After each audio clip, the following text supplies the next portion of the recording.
જય શ્રી કૃષ્ણ બધાને। આજે હતો સન્ડે હોય એટલે શાકભાજી લેવા તો જવાનું જ। અમે બધા પહોંચી ગયા મુન્દ્રા શાકભાજી લેવા માટે।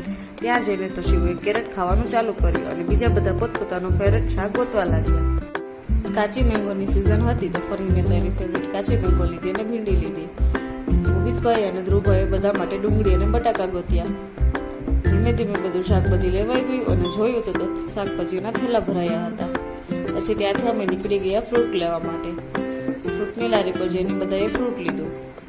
પછી શાક અને ફ્રૂટ લઈને પછી વિચારતા હતા કે ક્યાં જવું। પછી અમે પહોંચી ગયા ઓશિયા માર્કેટ પર। ત્યાં જઈને જોયું તો ઓશિયા માર્કેટ તો ઉઠી ગયું હતું। હવે લાગી હતી ભૂખ તો અમે પહોંચી ગયા ગુજરાતી જમવા માટે।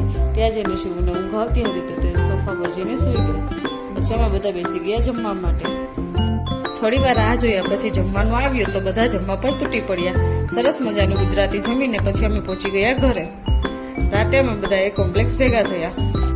શિવને કોમ્પ્લેક્સ પર રમવાની ખૂબ મજા આવે છે કેમ કે ત્યાંથી તેને આઈસ્ક્રીમ અને ચોકલેટ્સ ખાવા મળે છે। થોડી વાર શિવ આમ તેમ રમી બધા જોડે વાતો કરી અને પછી તો શિવ અને મુવીસભાઈ બે આઈસ્ક્રીમ લેવા માટે શોપ પર ગયા।